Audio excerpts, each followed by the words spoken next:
கதைச்ச டைமில் அவங்க அந்த சும்மா ஏழனை போக்கு மாதிரி பார்க்குறாங்க நம்மளை. அதான் நம்ம உள்ள கவலை. அடுத்து என்ன சிலாக்கள் வந்து சொல்கிறாங்க, என்ன ஒரு பகுதி பொருளாக பார்த்தா என்னடா மியூசியமா அப்படின்ன மாதிரி, அது ஃப்ரீயாக தூங்கணும் அப்படின்ற மாதிரி சொன்னாங்க. அப்போ நான் அதை பொருட்படுத்தல. அப்போலேருந்து முதலாவது அடி அங்கே தான் விழுந்திக்கு. ஒரு தனிநபரினுடைய முயற்சி இந்த அளவுக்கு வெற்றி அடைஞ்சிருக்கிறதுன்னு சொன்னால் உண்மையிலேயே நாங்கள் அதை வரவேற்று இதற்கு பின்னாலும் அவருக்கு நாங்கள் என்ன செய்யணும், எங்களால் என்ற இந்த உட்பூசல் ஒன்று ஏற்பட்டு என்ன எழுப்பணும் என்ன தூக்கணும் அப்படின்ற மாதிரி அங்கே உள்ள சமூகங்கள் எல்லாம் ஆட்பாட்டம் உட்பூசல் வந்து சமூகங்களுக்கு இடையில கொஞ்சம் பேரால விஷயத்தில் மிக பழமையான பொருள் எதுவும் அப்படி இருக்கு வரும்னு சொன்னால் நாங்கள் இந்த தேவையில்லாதையும் ஃப்ரீ ஆக்கிட்டுருவோம். இன்றைய நேர்காணல் நிகழ்ச்சியில் மூதிரினுடைய சொத்து தடயம் அருங்காட்சியகத்தினுடைய ஸ்தாபக தலைவர் அஸ்ஸலாமு அலைக்கும் வரஹ்மத்துல்லாஹி வபரகாத்துஹு. வலைக்கும் ஸலாம் வரஹ்மத்துல்லாஹி வபரகாத்துஹு. ஜவானா மிச்ச நாளைக்கு பிறகு நீங்கள் என்னுடைய ஒரு ஆசிரியர். தடயம் அண்மை காலமாக மூதிரை பொறுத்த மட்டும் பல பேசு பொருளுக்கு மத்தியில் இந்த தடயம் வந்து திறக்கப்பட்டிருக்கிறது. உங்களை பற்றியும் இந்த தடயத்தினுடைய வரலாறை பற்றியும் சுருக்கமாக நம்முடைய பார்வையாளர்களுக்கு சொல்லுங்கள். என் பேர் ஜவாஹிர். நான் ஆனச்சனில் இருக்கிறேன். எனக்கு 3 குழந்தைகள் இருக்கு. அடுத்து நான் வந்து ஸ்கூலில் ஓச்சரா காவலாளியாக கடமை புரிகிறேன். எனக்கு சின்ன வயசுலேருந்து இந்த பொழுதுபோக்கு அம்சங்களாக அந்த நாணயங்களும் முத்திரைகள் சேர்க்கிறது இந்த பொழுதுபோக்கு அம்சங்களாக இருந்து, சுனாமிக்கு பிறகு எனக்கு அதை பாதுகாக்கிற ஒரு பிரச்சனை வந்து நான் என்ன செய்யணுமா, ஒரு ஆனச்சனில் கல்யாணம் முடிச்ச டைமில் அங்கே ஒரு இடத்துல மல்டிபர்பஸ் பில்டிங்கில் கொஞ்சம் சாமானை வச்சு நாங்கள் ஒரு மியூசியம் ஒன்று துவங்குவோம்னு சொல்லி நிறைய பேரை கூப்பிட்டு கதைச்சோம். அப்போ கதைக்கிற டைமில் அவங்க என்ன ஏதோ ஒரு இந்த பகுதி பொருளாக என்ன பார்த்தாங்க எல்லாரும் அங்கே உள்ள ஆக்கள் ஆனச்சனையோ நம்மள பெரிய சமூகங்கள் இல்லை நிறைய பேரை கதை நம்ம சமூகத்துலேயே வழக்கம். அப்போ என்ன ஒரு பகுதி பொருளாக பார்த்தா என்னடா மியூசியமா அப்படின்ற மாதிரி, அது ஃப்ரீயாக தூங்கணும் அப்படின்ற மாதிரி சொன்னாங்க. அப்போ நான் அதை பொருட்படுத்தல. அப்போலேருந்து முதலாவது அடி அங்கே தான் விழுந்தானே பேரை ஒன்று வைக்கணும், இதுக்கு நான் ஏதாச்சும் ஒன்று செய்யணும். அப்போ ஒரு சொசைட்டியாக அதை ஃபோம் பண்ணதுக்காக தடயம் என்ற பேரை அப்துல்லா ஆசிரியர், நம்மளோட தமிழ் பாட ஆசிரியர் அப்துல்லா ஆசிரியர்கிட்ட டிஸ்கஸ் பண்ணணும். அவர் தான் எனக்கு ஒரு ஆலோசகராக ஆரம்பத்தில் இருந்தவர். ஆலோசகராக இருந்தால் சொன்னார், தடயம் என்று வைப்போம், தடயங்கள், அதாவது தடயங்களை தேடி, அதான் நீங்கள் முதலாவது இது. அப்போ அச்சு அல்லது ஆவணம், அதாவது ஒரு மனுஷன் ஒரு தொலைஞ்சிட்டான்னு சொன்னால் அவனுக்கு 2 விஷயம் ஞாபகம் இருக்கணும். ஒன்று அவனோட பேர், அவனோட ஊர் இருந்தால் தான் அவன் ஊருக்கு வருவான். அதே மாதிரி நம்மளோட மூதாதையர்கள் நம்ம மறந்துட்டோம், மறக்காமைக்கு தான் இந்த பொருட்களை சேர்க்கணும் அப்படின்னு சொல்லி நான் நிறைய சாமான சேர்த்து ஆர்டிஎஸ் செக்ரட்டரியாக இருந்தேன். நான் இப்போ ஆனச்சனையில் ஆர்டிஎஸ்ஸாக இருந்தேன், கிராமாபிவிருத்தி சங்க செயலாளர். அந்த மல்டிபர்ஸ் பில்டிங்கை எடுத்து நான் ஒரு வருஷமாக செல்வநாயகன் டிஎஸ் இருந்த டைமில் அதை குத்தகைக்கு எடுத்து நான் அதில் வச்சேன் முதலாவது மியூசியம்.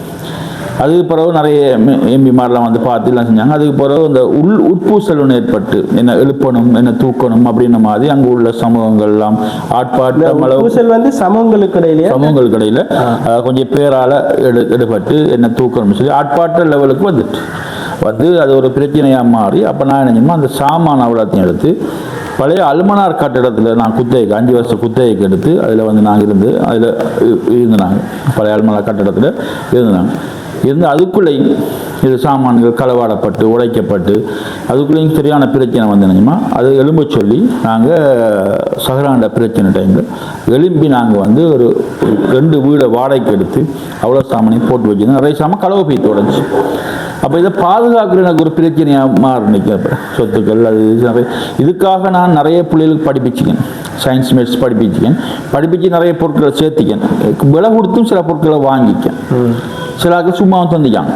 இந்த பொருட்கள் எல்லாம் சேர்த்து வச்சு அப்புறம் 2 பில்டிங்கில் வச்சுருந்தேன்னா அப்போ பாதுகாக்கிற பிரச்சனை வந்துச்சு. அதுக்கப்புறம் நெய்தநகர் சமூகம் என்ன கூப்பிட்டு நெய்தநகர் சமூகம் சொன்னிக்கு பொடிய மாதிரிலாம் இளைஞர்கள் சொன்னாங்க, நம்ம ஒன்று அதில் ஒரு கோஆபரேட்டிவ் பில்டிங் இருக்குது, அதுக்கும் வைப்போம், பள்ளிவாச கட்டடத்தையும் எடுப்போம். பள்ளிவாச கட்டடத்தையும் எனக்கு வாடகை என்ற லெவலில் பள்ளிவாச நிர்வாகங்கள் வாடகை என்ற நிறுவனம் தந்து அதுக்குள்ளே கொஞ்சம் சாமானை வச்சு பாதுகாத்து வச்சுருந்து பார்த்தோம் ஒன்றும் செய்யலாம் மாரி.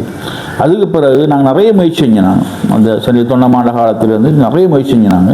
ஒரு இதுவும் எங்களுக்கு தந்தது. அப்போ டிஎஸ்ஆரில் கூப்பிட்டு சொன்னாங்க, நாங்கள் அதில் ஒரு காணி உங்களுக்கு தரோம், நீங்கள் பில்டிங் கட்ட ஏற்பாடு செய்யுங்க. அப்போ நாங்கள் நிறைய ஒருனா கலாச்சார மினிஸ்ட்ரிக்குள்ளால கொஞ்சம் ஃபண்ட் இருக்குன்னு சொல்லி கேள்விப்பட்டு அப்ப அது ஒதுக்கப்பட்டீங்க எங்களுக்கு. அதாவது ஒரு கலாச்சார ஒரு அருங்காட்சியகம் அமைக்கிறதுக்குரிய ஏற்பாடு செய்யணும்னு சொல்லி அங்கே அடிப்பட்டது. நாங்கள் உள்ளுக்களை போய்த்து டிஎஸ் முபாரக் டிஎஸ் ஊடாக அது வந்து எங்களுக்கு ஒதுக்கப்பட்டீங்க. அந்த காசு ஒதுக்கப்பட்டு அப்போ பில்டிங் தேடி இல்லாததுன்னு தெரிஞ்சு இல்லாமல் இங்கே உள்ள ஆர்டிஎஸ், அதாவது பஹ்ரியா நகர் ஆர்டிஎஸ் அடுத்தது மீன்பிடிச்சாங்க. இது மீன்பிடிச்சம் கட்டடம், மீன்பிடிச்சாங்க எங்களுக்கு இது வந்து மீன்பிடிச்சம் கட்டடம். இதை வந்து டிஎஸ்ஓபிசிக்கு எழுதி கொடுத்து அவங்க அந்த 30 லட்சம் ரூபாயை செலவழிச்சு கீழ்த்தளத்தை ஃபுல்லாக அவங்க செஞ்சிருந்தாங்க. மேல்தளத்தை நான் என் சொந்த செலவில் செஞ்சேன். மேல்தளத்தை கிட்டத்தட்ட நான் ஒரு 20 லட்சம் ரூபாய்க்கு மேலே நான் செலவழித்தேன். அந்த சொந்த செலவில் செலவழித்தேன். நான் சாமான்கள் வாங்கினது, மேல் வயரிங் பண்ணது, சிசிடி கூட்டினது, அப்படி ஒவ்வொரு நாளும் அந்த கரண்ட் பில் அது இது எல்லாத்தையும் நானே என் சொந்த செலவில் கட்டிட்டு இருக்கேன். நான் சின்ன சம்பளத்தில் வாழ்கிறேன். அதில் இருந்தாலும் அது இதுல நான் கட்டிட்டு இருக்கேன். இந்த நம்ம தடயம் மியூசியத்துக்கு மிக பிரதானமான தேவை என்ன காணப்படுது? அந்த தேவையை நீங்கள் எப்படி நிறைவு பெற்றுக்கொள்ளலாம்னு சொல்லி நீங்கள் நினச்சிட்டு இருக்கிறீங்க? இதில் தேவை இருந்து கொண்டு இருக்க கரண்ட் பில் வருது, மாதம் 15,000 ரூபா கரண்ட் பில் வருது. தண்ணி பில் 4,500 ரூபாய்ட்டு வருது. நிற்கிற ஆளுக்கு ஒரு செலவு வருது. கிட்டத்தட்ட ஒரு 60,000 ரூபா மாதம் எங்களுக்கு தேவை நீக்கி அந்த தேவையை பூர்த்தி செய்கிறதுக்கு மேலே ஒரு சோலார் பவர் ஒன்று அடித்தா, சோலார் சிஸ்டம் ஒன்று அடித்தா அதை நம்ம சிபி கொடுத்து அதில் வர வாடகை எடுத்து நம்மளும் கரண்ட் தேவையை பயன்படுத்தலாம், மற்ற தேவைகளையும் அதை பூர்த்தி செஞ்சு கொள்ளலாம். அது இன்ஷால்லா யாராச்சும் ஒரு டோனர் வந்து எங்களுக்கு சோலார் பவர் சிஸ்டத்தை செஞ்சு தந்தா அது ஒரு பெரிய உதவியாக இருக்கும். அப்படி இல்லைன்னு சொன்னால் எங்களுக்கு மாதம் இப்படி ஒரு டோனர் வந்து ஒரு 70,000 ரூபாய்க்குரிய ஏதாச்சும் ஒரு ஏற்பாடுகள் செஞ்சால் நாங்கள் இதை வந்து மக்களுக்கு ஃப்ரீயாக காட்டலாம். இப்போ நாங்கள் நினச்சது இப்போ சின்ன பிள்ளைகளுக்கு 50 ரூபாயும் பெரியாக்களுக்கு 100 ரூபாயும் எடுக்கிறோம். ஏனென்றா சின்ன ஒரு செலவு இருக்கத்தால் இதில் 20% நாங்கள் பிரதேசவை கட்டணும். அப்போ அது அடுத்தது பாடசாலை சின்ன பிள்ளைகளுக்கு அந்த சளி எடுக்கிறோம். அப்படி இல்லைன்னு சொன்னால் சளி எங்களுக்கு வரும்னு சொன்னால் நாங்கள் இந்த தேவை எல்லாத்தையும் ஃப்ரீ ஆக்கிட்டுருவோம். சரி, இந்த மியூசியத்தில் மிக பழமையான பொருள் எதுவும் அப்படி இருக்கா? மியூசியத்தில் மிக பழமையான பொருள் எதுவும் அப்படி இருக்கா? ரோபர்ட் நாக்ஸ் வந்து இறங்குன்னா அவர் வந்து ஷிப், அதாவது மூதூரில் வந்து ரோபர்ட் நாக்ஸ் வந்து இறங்குறதுக்குரிய புளிய மரணிக்கு அதோட பேர் சிப்பித்துறைன்னு ஒரு இடம் இருக்கு. அது ஷிப் வந்து அணைஞ்ச இடத்துல பேர் சிப்பித்துறை. வண்ணன் துறைன்னு ஒன்று இருக்கு. வண்ணன் கப்பலில் வந்து தலை பேர் வண்ணன் துறை. அதில் கிட்டத்தட்ட 7 பரம்பரையாக பயன்படுத்தப்பட்ட ஒரு அவரோட ஷிப்ல அடிப்பாகம் எங்கிட்ட இருக்கு. அவர் எழுதின புத்தகமும் எங்கிட்ட இருக்கு. அதே நேரம் பிரிட்டிஷ் காலத்தில் பயன்படுத்தப்பட்ட வாயு தயாரிக்கிற இயந்திரங்கள் இருக்கு.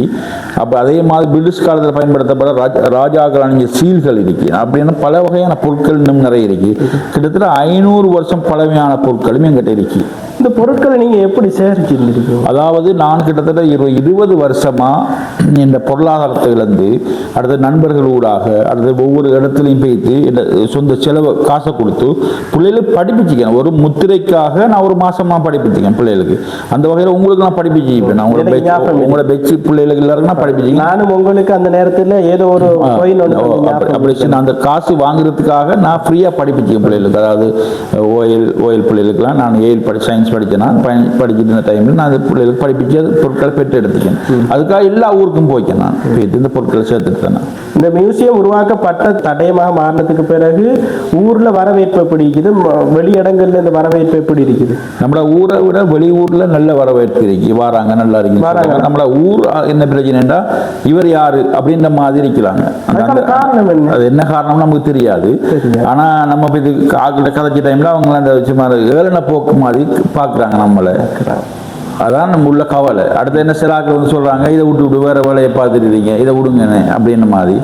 என்ன அவங்களுக்கு தலைக்கு மேலே இருக்கிற மாதிரி இருக்குன்னு நினைக்கிறேன் நான். இதுல உண்மையிலே நீங்க செய்யறது இது வந்து ஒரு சமூகத்துக்கு நீங்க செய்யற பெரியதொரு ஒரு சேவை தான். உண்மை. இப்ப நான் எந்த கனவு என்னென்றா நம்ம ஒரு இப்படி ஒரு உருவாக்கி வச்சா யாராச்சும் ஒரு செஞ்சுட்டு போகலாம், அலைஞ்சு ஒரு சமூகம் செய்யலாம். பாருங்க, காத்தாங்குடியில ஒரு ஒரு டூரிஸ்ட் போறாங்க, அங்க என்ன முக்கியமா பார்க்க போறாங்கன்னு சொல்லி முதலாவது சொல்றாங்க என்ன, காத்தாங்குடி மியூசியம் இருக்குது. ஆனா எங்கட மூதூர்ல அப்படி சொல்றதுக்கு ஒண்ணுமே இல்லை. ஆனா எதிர்காலத்துல உண்மையிலே அது ஏற்றுக்கொள்ளப்படணும், அது நிறைவேற்றப்படணும். எதிர்காலத்துல யாரும் வெளியாக்கல சரி வேற யாரும் வந்தா மூதூர்ல பார்க்கக்கூடிய இடங்கள் எதுவும் இருக்கான்னு கேட்டா எங்களோட தடயம் ஒண்ணு இருக்குது, அருங்காட்சியம் இருக்குது. அங்க போனா நிறைய பொருட்களை பார்க்கலாம்னு வரும். மிக விரைவில் உதாரணத்துக்கு இப்ப கிறிஸ்பில்லா வந்து காத்தாங்குடியை பொறுத்தவரை அவர் ஒரு எம்பியா இருந்து அந்த டைம்ல செஞ்சாரு. அவர் பெரிய சாதாரண ஒரு மனுஷன் தான். நாங்க எங்களால சக்திக்கு ஏற்பட்ட அளவு தான் நாங்க செஞ்சுக்கோம். அப்படி